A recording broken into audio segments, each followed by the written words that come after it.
उन लोगों का ऑपरेशन करवाया जिनके हाथ और पैर पर जख्म थे।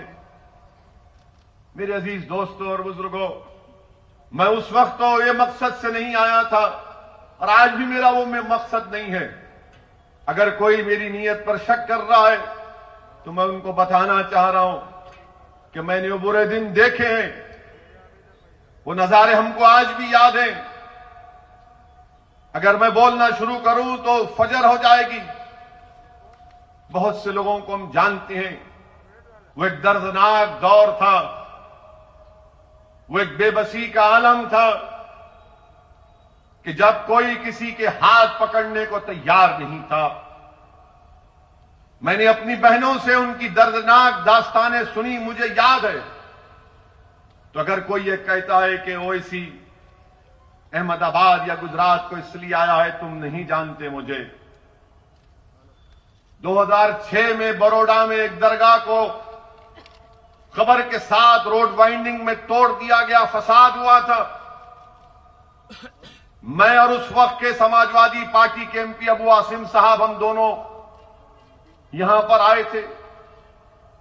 बड़ौदा में एक याकूतपुरा इलाका है, पूछना जाकर वहां पर 10 ऐसे पेशेंट्स को ले जाकर मैंने हैदराबाद में उनका इलाज करवाया था। एक का पैर काटना पड़ा जख्मों की वजह से, तो हमने उसको मसनवी पैर लगाकर बड़ौदा भिजाया वापस। हमने काम किया, मगर जब आप हम पर उंगलियां उठाते हैं, सवाल हमसे करते हैं, तो आपका जवाब देने के लिए कह रहा हूं। यकीनन हम अकेले नहीं थे, बहुत सी फलाही तंजीमों ने काम किया। अल्लाह उन सबको सलामत रखे। मेरे अजीज दोस्तों और बुजुर्गों, एक बात आपको बताना चाहता हूं। मुझे सियासी तजुर्बा उतना नहीं है, मगर जितना भी है उस बुनियाद पर आपसे कह रहा हूं कि अल्लाह ने मुझे मौका दिया। हमारे वतन अजीज के मुख्तलिफ रियासतों में, मुख्तलिफ शहर और गांव में जाने का मौका मिला, और मैं ये बात बड़ी जिम्मेदारी के साथ कह रहा हूं। मैं पैगाम दे रहा हूं अहमदाबाद के मुसलमानों को, अहमदाबाद के, गुजरात के, अहमदाबाद के आदिवासियों को, दलित भाइयों को, बहनों को, जो कमजोर और मजलूम अवाम है, आपको पैगाम दे रहा हूं।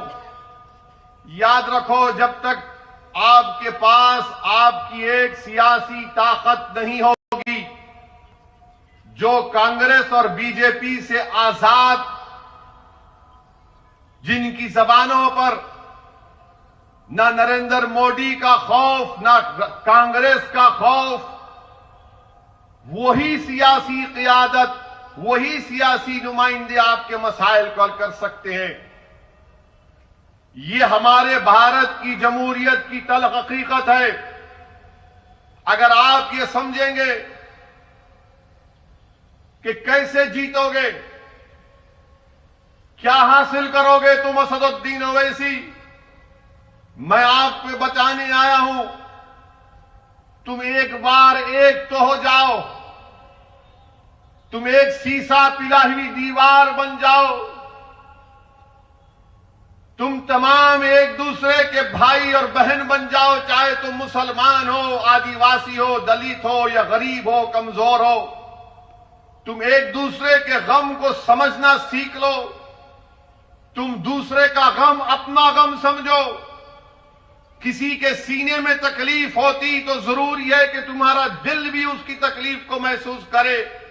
याद रखो, जब तुम ये कैफियत पैदा कर दोगे तो दुनिया की बड़ी बड़ी ताकतें तुम्हारे सामने आकर अपना सर झुकाएंगी और तुमसे पूछेंगी, बताओ तुमको क्या तकलीफ है, हम तुम्हारा काम करने को तैयार हैं। ये काम आप उसी वक्त करेंगे जब इस आने वाले बल्दिया के चुनाव में 21 मंजलिस के जो उम्मीदवार हैं, आप अपना एक एक वोट देकर पतंग के निशान पर बटन या स्टैंप मारकर उनको कामयाब करेंगे। ये सियासी सफर का आगाज है। सिर्फ अहमदाबाद या गोधरा या दीगर मुकामात के बल्दी इलेक्शन तक ये सियासी सफर नहीं रुकने वाला है। अगर आपने थोड़ी सी हरकत की, इत्तेहाद का मुजाहरा किया और बेखौफ होकर पूरे इत्मीनान और एतमाद के साथ मजलिस का साथ किया, तो यकीनन वो दिन दूर नहीं है जब हम असेंबली के इंतखाबात में हिस्सा लेंगे, असेंबली के इलेक्शन में मजलिस के नुमाइंदे कामयाब होंगे, बीटीपी के उम्मीदवार कामयाब होंगे और मुत्तहिदा और मुश्तरिका ताकत का मुजाहरा गुजरात के असेंबली में किया जाएगा। जब तक कोई लड़ने वाला नहीं होगा, जब तक कि कोई आपके मसाइल को बयान करने वाला नहीं होगा, क्योंकि आप कहेंगे कि हां कांग्रेस से भी जीते, दूसरी पार्टी से जीते। मेरे भाई, अगर ये अच्छे होते तो असदुद्दीन ओवैसी हैदराबाद से यहां पर नहीं आता। ये खराब है, ये डरते हैं मोदी से, ये डरते हैं आरएसएस से, इसलिए डरते हैं कि इनको खुदा पर एतमाद नहीं है, इनको अपनी जिंदगियों से मोहब्बत है, ये मौत से डरते हैं, वहन पैदा हो चुका है इनके दिलों में। मजलिस का एक एक रुकन सिर्फ अल्लाह से डरता है और कोई इंसान से हम नहीं डरने वाले हैं, चाहे कोई भी हो। वक्त का वजीर आजम अगर नरेंद्र मोदी भी हो तो वजारत उज़्मा के ओहदे की इज्जत करते हैं, मगर नरेंद्र मोदी की शख्सियत से खौफ नहीं खाते, ना कभी खाएंगे इंशाअल्लाह ताला। इज्जत यकीनन वजारत उज़्मा के ओहदे की है, मगर कोई कहे कि डरो नहीं, डरना नहीं होता। अगर कोई कहेगा सर झुकाओ, नहीं हो सकता। झुकाना उसके आगे है जो जमीन व आसमान का खालिक है।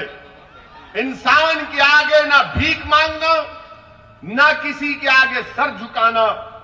तो क्या करेंगे आप मुत्तहिद रहकर भारत की जमहूरियत, भारत का संविधान जिसको बाबा साहिब अम्बेडकर ने बनाया, वो हमसे ये मुतालबा करता है कि ना तुम डरो, ना किसी के सामने भीख मांगो, बल्कि भारत का संविधान तुमसे ये पुकार कर कह रहा है कि अगर तुम आजादी चाहते हो, तुम मसावात चाहते हो, तुम भाईचारगी चाहते हो, तुम इंसाफ चाहते हो, तो सियासत में सिर्फ वोट डालने वाली मशीन मत बनो, बल्कि वोट को हासिल करो, लीडर बनो, कायद बनो, नेता बनो और कौम के मसाइल को, चाहे वो कौम मुसलमान हो, आदिवासी हो, दलित हो, उनके मसाइल को, उनके पैगाम को लेकर आगे बढ़ो। ये पैगाम मजलिस इत्तेहादुल मुस्लिमीन आपको देने आई है और मुझे यकीन है कि इंशाअल्लाह ताला आप इस पैगाम को, मेरी इस बात को समझेंगे। मेरे अजीज दोस्तों और बुजुर्गों, 21 बल्दिया की सीट पर हमारे उम्मीदवार यहां पर मैदान में हैं। लोग बड़ी बड़ी बातें करते हैं। मजलिस के मुखालिफीन जहां पर मैं जाता हूं, इस पूरे मुल्क के सियासतदानों में अगर सबसे ज्यादा किसी को कोई गाली देता है तो वो दीवाना आपके सामने खड़ा है। हर कोई जो दिल में आया बकते रहता है मेरे बारे में। लोग मुझसे पूछते कि तुमको फर्क नहीं पड़ता। मैं उनसे कहता हूं कि हां, शुरू में पड़ता था, अब नहीं पड़ता। पूछिए अब क्यों नहीं फर्क पड़ता? इसलिए कि इज्जत देने वाला अल्लाह है, कामयाबी देने वाला अल्लाह है। ये इंसान लाख तुम मुझे गाली दे दो, तुम मेरी तरक्की को, मेरी जमात की कामयाबी को नहीं रोक पाओगे। मेरे अजीज दोस्तों और बुजुर्गों, हम जहां कहीं भी अपनी सियासी जमात या अपनी पार्टी का आगाज करते हैं, फौरन इल्जाम लग दिया जाता है कि इनसे मिले हुए हैं, उनसे मिले हुए हैं। ऐसा लगता है कि ये हमारी शादी कराना चाहते हैं कि नहीं, इसको इससे शादी मत करो, वो उनका मिला हुआ है, ये खराब है, ये फुला टीम है, बी टीम है, सी टीम है। अरे दीवानों, याद रखो, दुनिया में कोई अभी तक पैदा नहीं हुआ जो पैसे की बुनियाद पर रसूलुल्लाह सल्लल्लाहु अलैहि वसल्लम के गुलामों के गुलाम को और दरे मोहम्मद सल्लल्लाहु अलैहि वसल्लम के कुत्ते को कोई खरीद सके। तुम बार बार ने इनसे मिले, अरे तुम मिले हुए हो, तुम्हारी सोच में मिलावट। अगर तुम अच्छे होते तो तुम जीत जाते, बीजेपी को हरा देते गुजरात से। तुम में ना होश है, तुम में ना प्लानिंग है, ना तुम में कोई अंग्रेजी में जो कहते कि इंटेलेक्चुअल ऑनेस्टी है। तुम मिले हुए हो, तुम हिंदुत्व का मुकाबला हिंदुत्व से करना चाहते हो, तुम हिंदू नेशनलिज्म का मुकाबला हिंदू नेशनलिज्म से करना चाहते हो। मजलिस क्या पैगाम दे रही है कि हिंदुत्व का मुकाबला संविधान से किया जाएगा जिसको बाबा साहब अंबेडकर ने बनाया है। हिंदू नेशनलिज्म का मुकाबला इंडियन नेशनलिज्म से किया जाएगा। इंडियन नेशनलिज्म सब उसमें आते हैं, मगर ये पार्टी बोलती है कि नहीं नहीं। अरे तुम वो लोग हो जो इलेक्शन में इलाकों में कैंपेन करने जाने डरते हो, इंतखाबी मुहिम चलाने से डरते हो। तुम वो लोग हो और तुम हम पे उंगलियां उठाते हो और फिर आप हमसे कहती हैं यही कांग्रेस पार्टी, इनके 12 एमएलए जीते कांग्रेस से, आपने उनको वोट दिया और नरेंद्र मोदी के गोद में जाकर बैठ गए अपनी पार्टी से इस्तीफा देकर। ये 12 अगर भागे तो क्या मैं उनको गुलाब जामुन खिलाकर भिजाया मोदी के पास? ये 12 अगर भागे तो क्या महेश भाई उनको बुलाकर आदिवासियों का खाना खिलाए थे कि खा खड़कनाथ की मुर्गी और भाग मोदी के पास? वोट आपने दिया और गाना गाते हैं मोदी का और इल्जाम लगाते मुझ पर।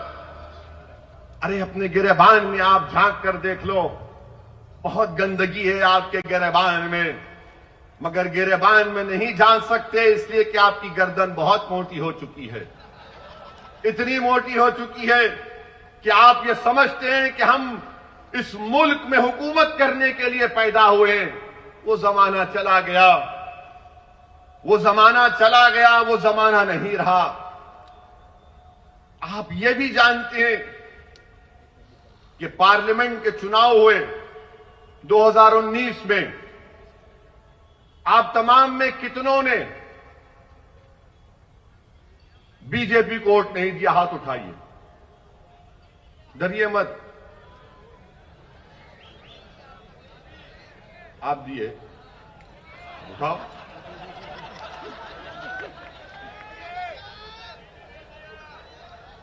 नहीं दिए ना?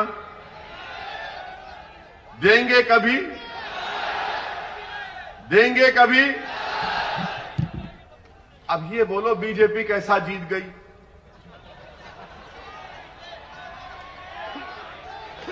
कैसा जीती बीजेपी?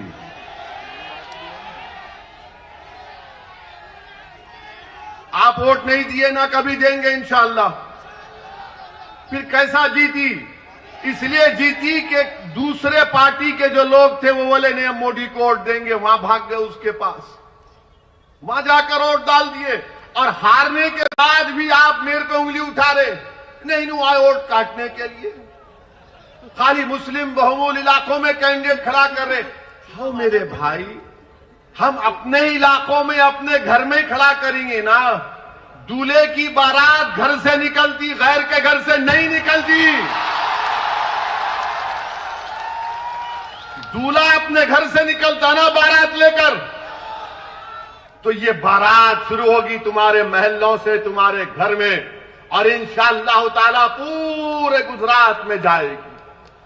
आज मीडिया के लोग आके बोल रहे वहां से खड़ा करे, वहां से खड़ा करे। हमने कहा मैडम अभी तो शुरुआत है, अपने घर से ही शुरू करेंगे ना। नेक काम करना, नेक काम जो करते घर से करते ना। पहले घर के कमजोरियों को, बुराइयों को, उसको खत्म करके हम दूसरी जगह जाते। तो घर से शुरू करें, और मुझे यकीन है कि जो काम घर से शुरू किया जाता है उसमें कामयाबी हमको इंशाअल्लाह ताला आप देंगे और अल्लाह हमको कामयाबी से हमकिनार करेगा। मेरे अजीज दोस्तों और बुजुर्गों, यहां पर एक लंबी फेहरिस्त है कि 375 गवर्नमेंट के स्कूल से अहमदाबाद म्युनिसिपल कॉरपोरेशन में ये जो लोग जीते आपकी ओर से 150 ने स्कूल को बंद करवा दिया। 150 स्कूल बंद हो गए, जिसमें 60 गुजराती थे और 90 उर्दू मीडियम के स्कूल थे। ये भी क्या मेरे से पूछ के बंद हुए? आप में हिम्मत नहीं थी इन स्कूलों को खुलाने की। और फिर पीने का पानी दस्तयाब नहीं है। 50 साल 70 साल पुरानी सीवरेज ड्रेनेज की लाइन है,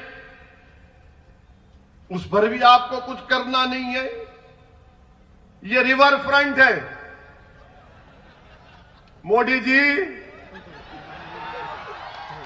आपने रिवर फ्रंट तो बना दिया, मगर जो मुस्लिम और दलित इलाके हैं वहां पर कौन सा काम करवाया? बताइए मोदी जी, आपकी पार्टी और क्या आपकी हुकूमत ने?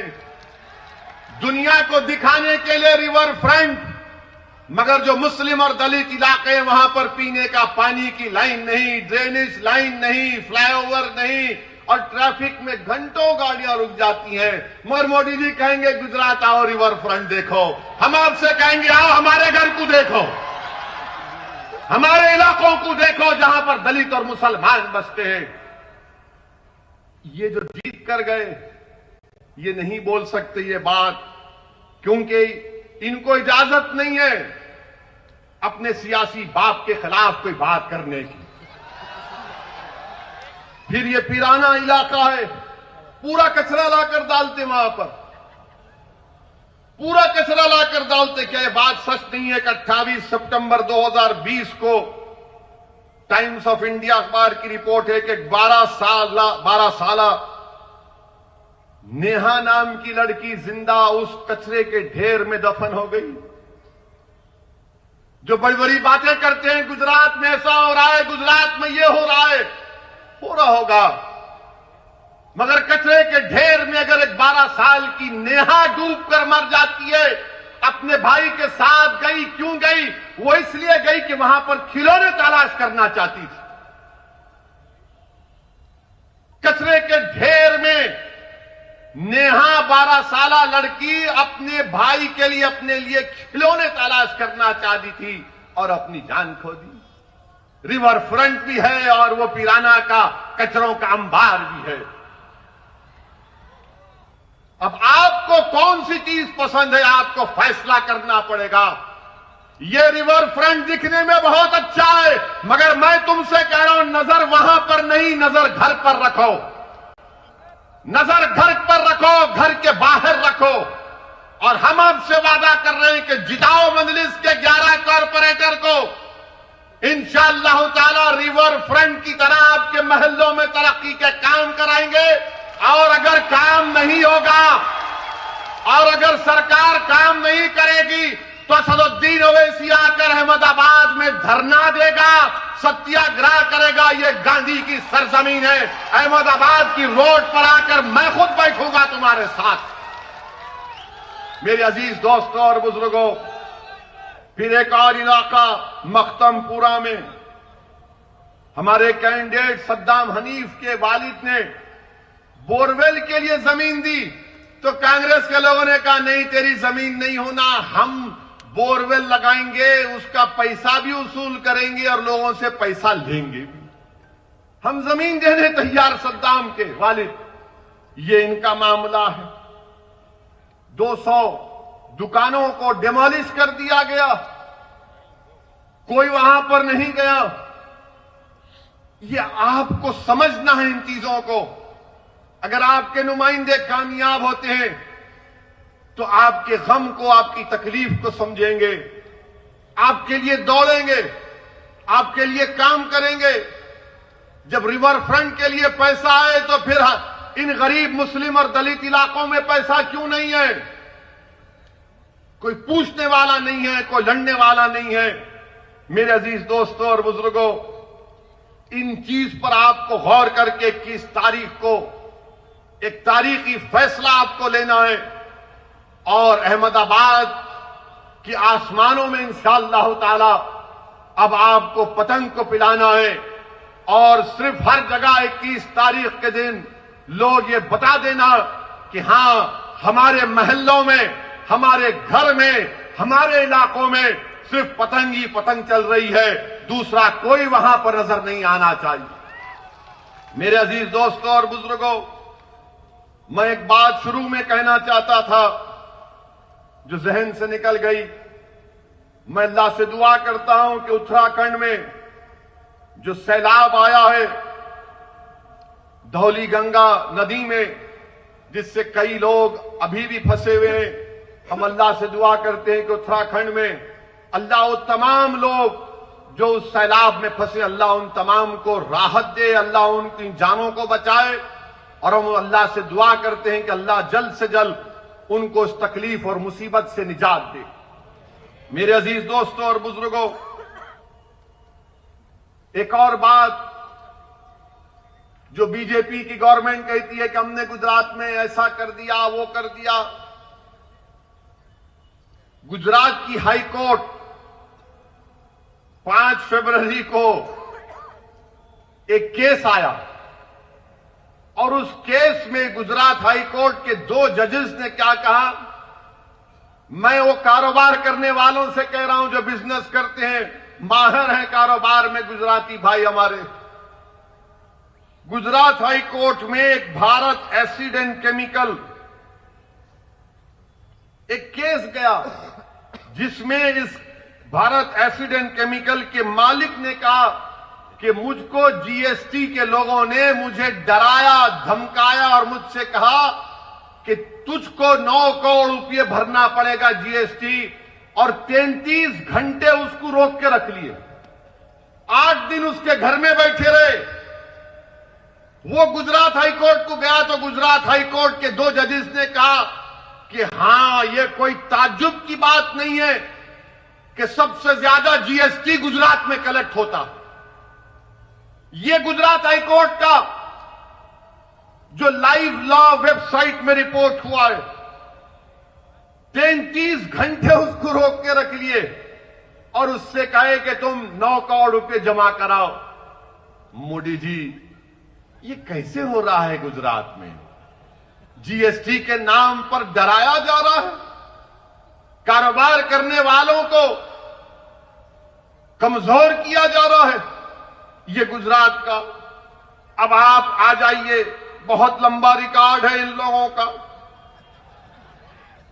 एक और रिकॉर्ड है माशाअल्लाह, आपको जानकर गम होगा कि जो बच्चों में एनीमिक होते हैं, जिसमें खून की कमी होती है, जो 6 महीने से 5 साल के बच्चे गुजरात में, 6 महीने से 5 साल, खुद मोदी हुकूमत की रिपोर्ट अब भी आई, नेशनल फैमिली हेल्थ सर्वे 5, ये कहती है कि 80% गुजरात में 6 महीने से 5 साल के बच्चों में खून की कमी, एनीमिक।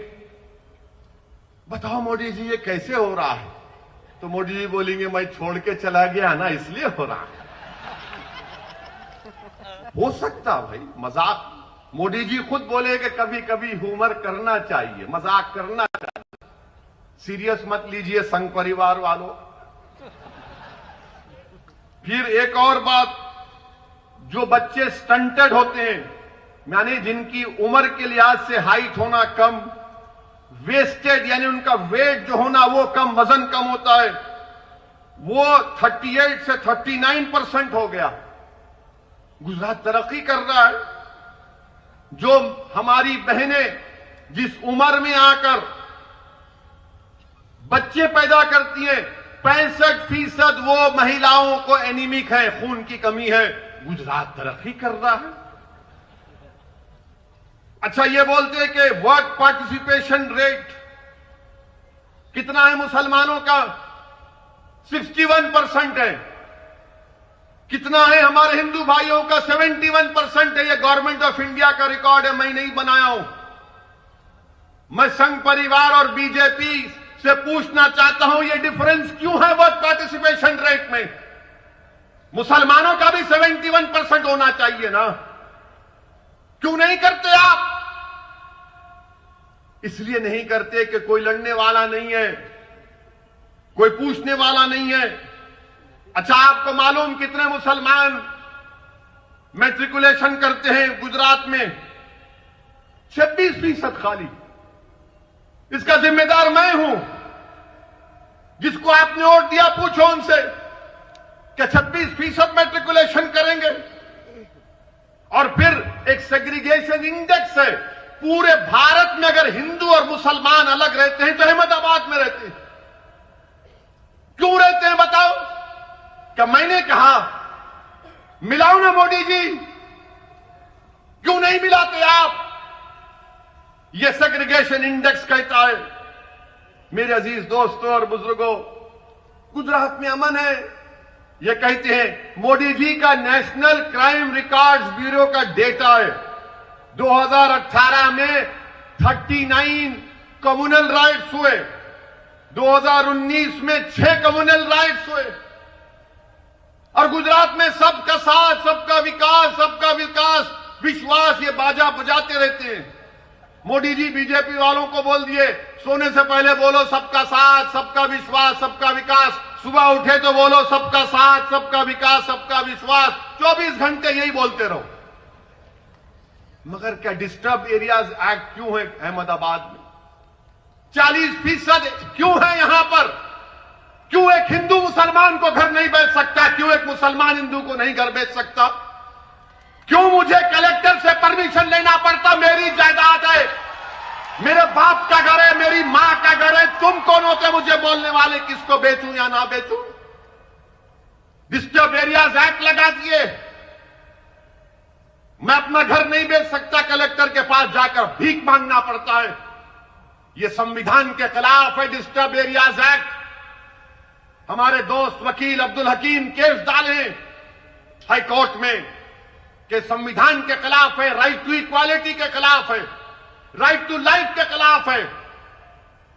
यह प्राइवेसी जजमेंट आया सुप्रीम कोर्ट का, उसके खिलाफ है। मगर डिस्टर्ब एरियाज एक्ट, कलेक्टर से अगर मैं तोहफा भी दे रहा हूं तो नहीं दे सकता हूं, गिफ्ट भी नहीं दे सकता हूं। आप कौन होते भाई? मगर यह सरकार जो बड़ी बड़ी बातें करती हैं, इनका काम सिर्फ बकवास करना, अवाम के दरमियान में नहीं रहना, कुछ काम काज नहीं। मेरे भाई, मैं आपसे अर्ज कर रहा था कि जो लोग लड़ते हैं, जो लोग जद्दोजहद करते हैं, उन्हीं की बात सुना जाता है। आप बोलेंगे क्या, किसकी मिसाल दो? इसकी मिसाल ये है, इसकी मिसाल वो किसान है जो 2.5 महीने से पंजाब और हरियाणा के बॉर्डर पर बैठा हुआ है। इसकी मिसाल वो है, वो किसान जो आज वहां पर बैठा हुआ है वेस्टर्न यूपी के बॉर्डर पर, और 300 से ज्यादा मोदी सरकार के पास एमपी हैं। भारत के कई रियासतों में बीजेपी की सरकार है, मगर किसान रोड पर निकलकर आया, एहतजाज किया, तो मोदी सरकार परेशान है, नरेंद्र मोदी परेशान है, अमित शाह परेशान है, बीजेपी परेशान है, संघ परिवार परेशान है कि ये क्या हो रहा है, सबक क्या है, पैगाम क्या है कि एहतजाज करना जमहूरियत के लिए जरूरी है। किसानों ने हमको बता दिया, एहतजाज किए तो मालूम हुआ कि हुकूमत परेशान हो जाती है। तो इसीलिए मैं आपसे अपील कर रहा हूं कि हरकत करना पड़ेगा। जिंदा अगर हैं तो जिंदगी का सबूत सिर्फ खामोश बैठकर आंख में आंसू लाने से नहीं दिया जाता। जिंदा है तो जिंदगी का सबूत देना है तो एहतजाज करना पड़ेगा, सदा एहतजाज को बुलंद करना पड़ेगा, जमीर की आवाज पर अपनी जबान से नारे लगाना पड़ेगा। अगर दिल जलता है तो अपनी जबान पर लाकर हुकूमत के ऐवानों में बताना पड़ेगा। नाइंसाफी नजर आती है तो नाइंसाफी का जमहूरी तरीके से खात्मा करना पड़ेगा। हक चाहते हो तो याद रखो, सिर्फ पुकारने से कोई हक नहीं देता कि मेरा हक दे दो, हक दे दो। हक को लेना पड़ता है।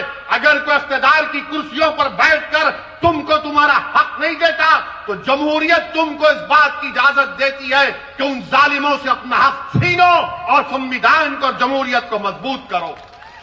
मेरे अजीज दोस्तों और बुजुर्गों, ये पैगाम मैं आपको देने आया हूं कि जहां तक किसानों की बात है, मैं अहमदाबाद से भी हमारे किसान भाइयों को पैगाम दे रहा हूं कि हम आपके साथ हैं। आपकी जिद्दोजहद हक बजानिब है। आपके मुतालबात बिल्कुल सही हैं। जो 3 कानून नरेंद्र मोदी की सरकार ने बनाए वो भारत के संविधान के खिलाफ है। एग्रीकल्चर संविधान में स्टेट लिस्ट में आता है और नरेंद्र मोदी की सरकार को कोई अख्तियार नहीं था कि वो उस कानून को जो स्टेट लिस्ट में आता उस पर कवानीन बना सके। एग्रीकल्चर मिनिस्टर बोलते हैं तोमर साहब इसमें क्या काला है दिखाओ। अरे काला उसमें यह है कि भारत के संविधान के खिलाफ है। जो कानून बनाने का इख्तियार आपको नहीं है, आप कैसे बनाए हो कानून। अब जो किसान एहतजाज कर रहे तो बोले ये खालिस्तानी है क्योंकि वो पर सिख है। वो खालिस्तानी हो गया वो किसान जो घंटों खेत में रहता है, फसल उगाता है ताकि आप और हम खा सकें, वो खालिस्तानी हो गया। आदिवासी दलित नक्सल हो गया, मुसलमान जिहादी हो गया। अब बचे कौन? बचे खाली मोदी जी, वही दूध के दूल्हे हैं, हम सब गुनाहगार। कोई है ही नहीं ना। अब मोदी जी का मामला यह है कि वो कहते हैं कि नो, कोई एहतजाज मत करो, मैं जो ज्ञान देता हूं वो ज्ञान को सुनो, मैं मन की बात बोलता हूं, सुन लो, अमल कर लो। मोदी जी, मन की बात सुनने से गरीब का पेट नहीं भरता। मन की बात सुनने से किसानों का गम दूर नहीं होगा। मन की बात सुन सुन के हम बोर हो चुके हैं। अब आप किसानों की मन की बात समझो।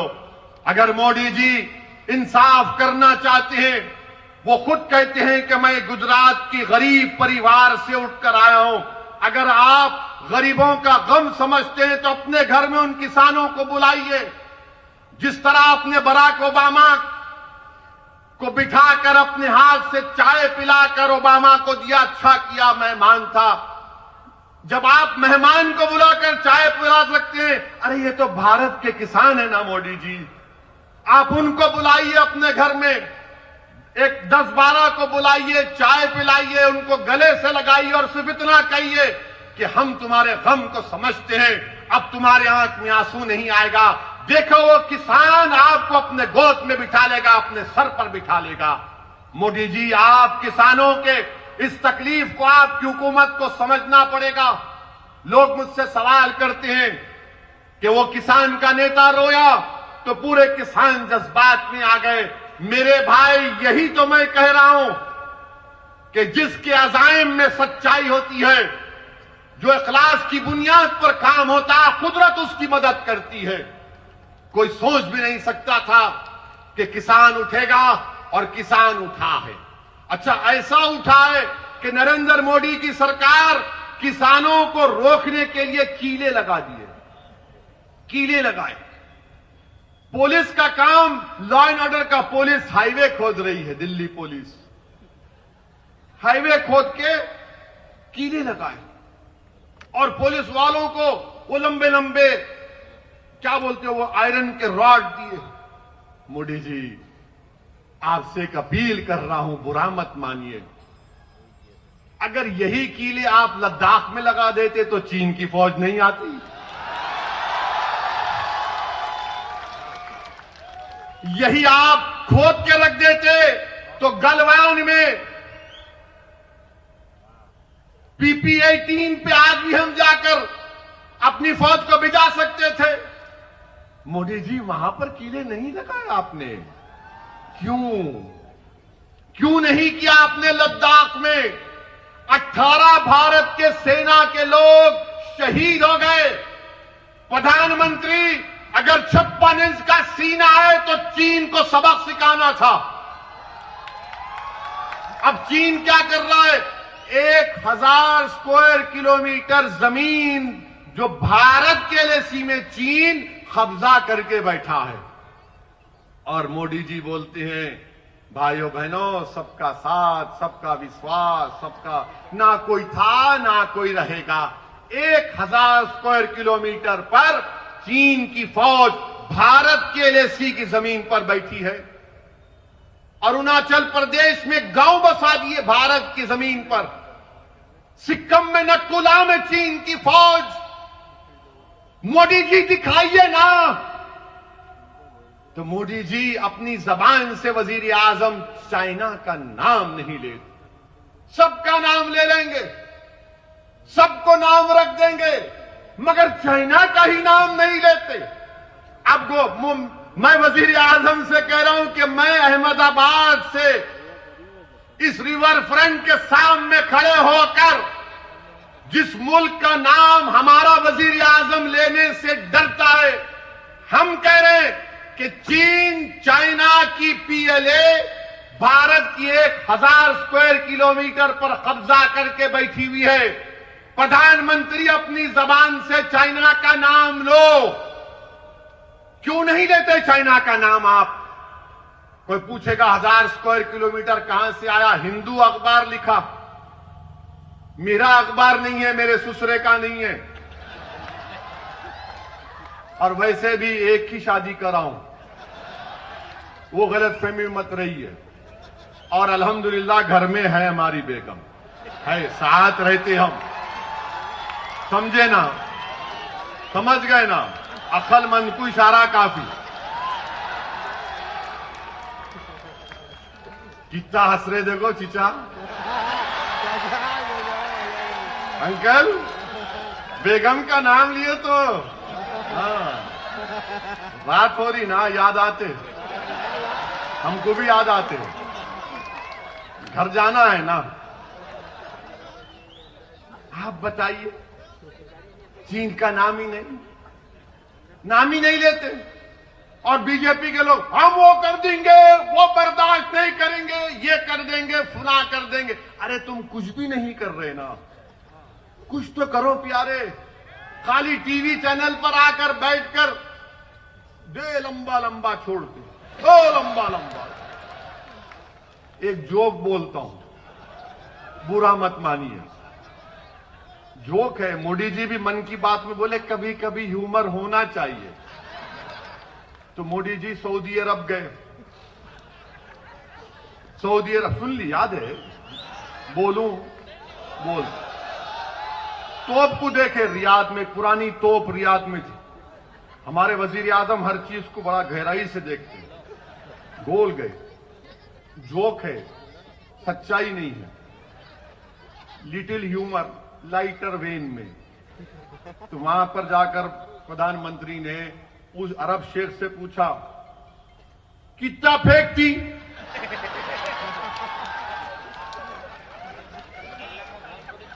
तो अरब शेख बोला वल्लाही तुमसे कम फेंकती। जोक है, ह्यूमर है। मेरे को मालूम मीडिया के लोग बड़े नाराज हो रहे हैं, कैसा बोले? अरे भाई बोले, आप भी एंजॉय करो। वरना हमारे मीडिया के लोग कल सुबह 9 बजे से ओवैसी का भड़काऊ भाषण हुआ था अहमदाबाद में। देश के प्रधानमंत्री को बोला है, ऐसा बोलते जैसा कि इनके पप्पा को बोले। प्राइम मिनिस्टर है, मेरा भी प्राइम मिनिस्टर है, मेरा भी हक बनता क्रिटिसाइज करने का। हम प्रधानमंत्री है तो खुदा नहीं है, हम क्रिटिसाइज भी करेंगे, सवाल भी पूछेंगे। मगर मीडिया के लोग कैसा बोले? वो अंग्रेजी में कहावत है ना, more loyal than the king. इनको बड़ी तकलीफ हो जाती मीडिया वालों। अब मार्च के बाद अपनी नौकरी की फिक्र करो। तुम्हारी नौकरियां जाने वाली हैं, अल्लाह तुमको बचाए। मार्च के बाद ये सब जाने वाले हैं, बहुत की नौकरियां जाने वाली, अभी जा रही है। ये मीडिया के लोग जानते, देखो मुंडियां हिला रही, यूं कर रहे, बोल नहीं सकते ना, खाली ऐसा करे तो समझ जाना हम आपके साथ हैं। मार्च के बाद पूरी जाने वाली है नौकरियां। नौकरियां नहीं रहे, बाहर बहुत बुरा हाल है। मोदी जी से आप पूछो देश की इकोनॉमी क्या हो रही मोदी जी, तो एक कार्टून है अखबार का, मैं नहीं कर रहा हूं, वो कार्टून में मोदी जी का कार्टून है, फोटो है। लोगों ने सवाल किया क्या हो रहा है देश में, तो मोदी जी ने कहा मित्रों जीडीपी दौड़ रहा है। तो जीडीपी क्या है, गैस की कीमत बढ़ गई, डीजल की कीमत बढ़ गई, पेट्रोल की बढ़ गई। मोदी जी कह रहे देखो जीडीपी दौड़ रहा है। अब ये तकलीफ किसी को नहीं हो रही, पेट्रोल की कीमत बढ़ते जा रही, डीजल की कीमत बढ़ते जा रही है, और भी बढ़ गया। बजट आया तो रुकने का नाम ही नहीं है। मगर जो मोदी जी के भक्त हैं, नहीं नहीं क्या होता, हमारी गाड़ी में पेट्रोल नहीं, हमारी गाड़ी में हवा से चलती। मगर गरीब की गाड़ी तो हवा से नहीं चलती, गरीब की मोटरसाइकिल हवा से नहीं चलती, गरीब की गाड़ी मोदी की मोहब्बत से नहीं चलती, गरीब की गाड़ी पेट्रोल और डीजल से चलती। जिसको कारोबार करना है वो तो बर्बाद हो रहा है। लॉकडाउन लगाया आपने, अनकॉन्स्टिट्यूशनल लॉकडाउन। लॉकडाउन के लिए मोदी जी ने कहा रात में 8 बजे आए, मैं बोला गया काम। अब लोगों को हैबत होती, रात में 8 बजे वजीर आजम आए तो अब क्या करने वाले हैं भाई। बोले भाइयों बहनों लॉकडाउन, कितने घंटे का टाइम दिए, 4 घंटे।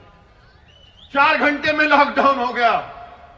और लॉकडाउन लिफ्ट करने के लिए मोदी सरकार देती है आपको 8 दिन का टाइम।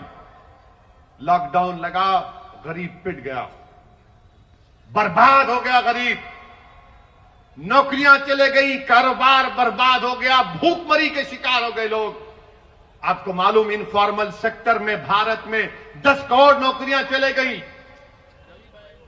करीब 25-30 लाख फॉर्मल सेक्टर की तनख्वाहें लोगों की कम हो गई। मगर कोई बोलता ही नहीं है ना। क्यों नहीं बोलते तुम, ये बात बताओ हमको। हम क्यों बोले, तुम क्यों नहीं बोलते? तुम्हारी जबानें क्यों रुकी हुई हैं बताओ। और पूरे मुल्क में कोरोना चल रहा, लॉकडाउन आपने गलत किया। जनवरी के आखिरी हफ्ते में पहला कोरोना का पेशेंट केरला में आया, इटली से आए थे। जब पूरा कोरोना बढ़ गया तो देखे किसको बलि का बकरा बनाओ, तबलीगी जमात को बना दिया। क्या कहा, ये तबलीगी जमात के लोग कोरोना जिहाद कर रहे। माशाल्लाह मोदी जी, आपके लोगों ने तो कोरोना को भी कलमा पढ़ा दिया, अशहदु अल्ला इलाहा इल्लल्लाह व अशहदु अन्ना मुहम्मद रसूलुल्लाह। माने कोरोना को भी आपने मुसलमान बना दिया। क्या दिमाग है आप लोगों का, माशाअल्लाह। अल्लाह नजर बद से बचाए, ये दिमाग और बढ़ता रहे। तबलीगी जमात के लोगों को ले जाकर पकड़ पकड़ कर वहां डाल, यहां डाल, और टीवी पर तो माशाअल्लाह रोज टीवी। ये तबलीगी जमात के लोग किए, इन्होंने कोरोना फैलाया, इनकी वजह से कोरोना फैला। और हमारे हिंदू भाइयों को ये बता दिया देखो मुसलमानों की वजह से कोरोना फैल गया। और हमारे हिंदू भाई बेचारे शरीफ हैं, मोदी जी जो बोलते यकीन कर लेते। अरे हो सकता भाई ये चेहरे पे टोपी, सर पे दाढ़ी, कुर्ता पैजामा, टखने के ऊपर पैजामा, हाँ ये करे होंगे, इनको क्या जरूरत थी। अरे बीमारी का कब से मजहब होता है बताओ। जहां जहां मुकदमा डाले कोर्ट ने निकाल कर फेंका, मुंह पे तमाचा मारा उन लोग, और कहा कि नहीं तबलीगी जमात या उसके जिम्मेदारान कोरोना फैलाने के जिम्मेदार नहीं है। एक के बाद एक कोर्ट ने कह दिया। जब पूरे मुल्क में तबलीगी जमात पर इल्जाम लगाया जा रहा था तो एक ही दीवाना था जो टीवी पर जाकर कह रहा था कि नहीं बीमारी का कोई मजहब नहीं होता। वो कौन था? वो असदुद्दीन ओवैसी था। कोरोना जिहाद, लव जिहाद, जमीन जिहाद, अब तो कॉमेडी जिहाद भी हो गया। यानी हर चीज को जिहाद से जोड़ते। ये लव और जिहाद कहां से आ गया बाबा? मोहब्बत तो अंधी होती ना, बहुत से लोग किए होंगे, सर से चीखा मार रहे हैं। करना भी चाहिए, बगैर मोहब्बत के कोई इंसान नहीं रहता, याद रखो। अल्लाह हमको जज्बात दिया, मोहब्बत करना जरूरी है, और सबसे पहली मोहब्बत करना है तो। मगर ये लोग लव जिहाद, अरे कई का लव जिहाद बाबा? या खाने को खाना नहीं है, नौकरियां नहीं है, मगर आप लव जिहाद, कोरोना जिहाद, क्या कर रहे हैं आप देश में? कितनी नफरत फैलाएंगे मुसलमानों के बारे में? नहीं ये करे, अरे क्या करे बताओ ना तुम? क्या कोई कोरोना से जिहाद करता है? लखनऊ में आंध्र प्रदेश की एक जमात गई, जिसमें हमारी एक बहन थी, ले जाकर एक कॉलेज में बंद कर दिए, हामिला थी। वो कह रही है कि देखो मुझे बच्चा हो सकता है, पानी छूट रहा है। आकर धक्का दिए, उसका हमल साकित हो गया। बताओ आप, कई वाकयात है। किसी एक रियासत में एक बच्चा गया, उसको हर पूरे लोग टीवी पर देखकर बोले तू तबलीग का है, तबलीग का है। वो बेचारा तंग आकर खुदकुशी कर लिया। आप बताइए देश कहां जा रहा है? कितना आप नफरत फैलाएंगे? मोदी जी, मैं आपसे एक मोटा सवाल कर रहा हूं, आपकी सरजमीन में खड़े होकर। चाइना आज इस वक्त चाइना की फौज 2020 में क्यों भारत में घुसी? मोदी जी, कभी आपने सोचा? क्योंकि चाइना जानता है कि भारत के लोगों में दिल मिले हुए नहीं है। लव जिहाद चल रहा है, कोरोना जिहाद चल रहा है, एक दूसरे पर इल्जाम लगाए जा रहे हैं। सरकार देश की सरहदों की हिफाजत करने की बजाय देश की जनता में नफरत फैला रहे। तो चाइना घुस गया, मौका अच्छा है। इस पर कोई बात नहीं करेगा, कोई नहीं पूछेगा। हद तो यह हो गई कि एक लड़के को मध्य प्रदेश के जेल में उसको सुप्रीम कोर्ट ने बेल दिया। जेलर नहीं छोड़ता उसको। ये मीडिया की रिपोर्ट है, सब्जेक्ट टू करेक्शन। मीडिया ने कहा कि सुप्रीम कोर्ट के जज को जेल को फोन करके कहना पड़ा कि अहमको, मैंने बेल दिया, इसको छोड़ो। ये हमारे देश का हाल है। मेरे अजीज दोस्तों और बुजुर्गों, मैं आपको ये पैगाम देने आया हूं कि आपको अपने हिम्मत और हौसले को बुलंद रखना पड़ेगा। मैं नौजवानों से और नौजवानों के जिम्मेदारों से अपील करने आया हूं कि हम अपने नौजवानों की जवानी को रोड पर बर्बाद होने से बचाएंगे। हम अपने नौजवानों को जेल की सोबतों से बचाएंगे। ये नहीं हो सकता संघ परिवार वालों कि हमारे बच्चों की जवानी रोड पर बर्बाद हो जाए या जेल में सड़ जाए और आपके बच्चे अमेरिका जाकर अपनी जिंदगी को अच्छा बना लें। अब जवानी को बचाएंगे, उसको एक सही राह पर लेकर जाएंगे, जीने के मकासद समझाएंगे, जिंदगी उसूल पर गुजारने की तरगीब करेंगे। अब ये नहीं हो सकता संघ परिवार के लोगों कि हमारी बच्चियों को तहफ्फुज ना मिले, उनको तालीम ना मिले और किसी और की बच्ची तालीम भी हासिल करे और तहफ्फुज भी मिले। अब हम अपनी बच्चियों को तहफ्फुज भी पहुंचाएंगे, तहफ्फुज भी फराहम करेंगे, उनको तालीम याफ्ता भी बनाएंगे। ये उस वक्त होगा मेरे अजीज दोस्तों और बुजुर्गों, जब आप मुत्तहिद रहेंगे, जब आप मुत्तहिद रहेंगे, अपने के वोट को समझकर इस्तेमाल करेंगे और तभी जाकर आपको कामयाबी मिलेगी। मेरे अजीज दोस्तों और बुजुर्गों, लोग पूछेंगे कि अगर साबिर की क़यादत में छोटू भाई वसावा के साथ मिलकर कामयाबी मिल जाती है तो क्या होगा? मेरे भाई, कामयाबी अगर मिलेगी ना तो कभी पार्लियामेंट को देखना हम दोनों को। 540 के ऐवान में 2 ही दीवाने बैठते हैं, बाकी के सब अक्लमंद हैं। और जब दोनों में से कोई एक खड़ा होता है तो सबके दिलों की धड़कन बढ़ जाती। क्या बोलेगा ये, देखो क्या बोलेगा ये, क्या बोला? मेरे भाई, वो मिजाज पैदा करना है। जब ट्रिपल तलाक का कानून आया तो किसने दस्तूर आईन के हवाले देकर बताया कि कानून खिलाफ है, दस्तूर के खिलाफ है? अब आपने देख लिया ना, दुनिया ने देख लिया कि मैं जब कह रहा था कि शादी एक सिविल मैटर है, उसमें क्रिमिनल कानून नहीं लगाया जा सकता, तो ये नाम निहाद जो लिबरल किस्म के लोग हैं, अरे आप क्यों जुल्म कर रहे हैं मुस्लिम औरतों पर? अरे मेरे भाई, मेरी बहन, मैंने कहा शादी जो है इस्लाम में कॉन्ट्रैक्ट है, जन्म जन्म का साथ नहीं है, कॉन्ट्रैक्ट है। इसमें क्रिमिनल कानून कैसा लेकर आते आप? मगर अब क्या हुआ, लव जिहाद का कानून बना दिए, और यह कानून ये बना दिए कि अगर कोई लव जिहाद के जरिए शादी करता है तो 5 साल 10 साल की सजा उसमें। अब मेरे को आके बोल रहे नहीं ओवैसी, आप सही कहे थे। मैंने कहा फायदा क्या है नुकसान पहुंचाने के बाद, आज आप आकर कह रहे हैं।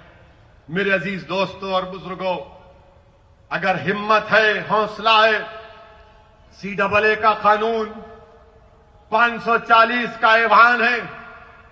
किसने नरेंद्र मोदी के 303 MPs के सामने उस CAA कानून को ये कहा कि भारत के संविधान के खिलाफ है, ये मजहब के नाम पर नाइंसाफी करता है, राइट टू इक्वालिटी का वायलेशन है? किसने कहा कि जिस तरह महात्मा गांधी ने गोरों की जो हुकूमत ने कानून बनाया था अफ्रीका में, तो गांधी ने गोरों के सामने उस कानून को फाड़ कर जलाया था, तो मैंने मोदी सरकार की हुकूमत के सामने वो काम किया, कहा कि जिस तरह गांधी ने काम किया, मैं मोदी तुम्हारे कानून को फाड़ता हूं आज पार्लियामेंट। ये काम कोई नहीं किए, हम कानून को फाड़े।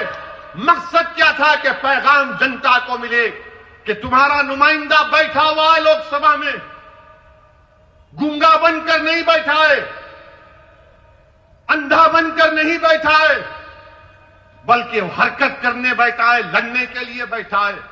अगर आज गुजरात की असेंबली में, विधानसभा में छोटू भाई वसावा के साथ आपके नुमाइंदे कामयाब होकर जाएंगे, तो इंशाअल्लाह ताला गुजरात की विधानसभा की दरों दीवारों को हिला के रख देंगे। और कैसे हिलाएंगे? तुम्हारे मसाइल बयान करके, इंसाफ का मुतालबा करके।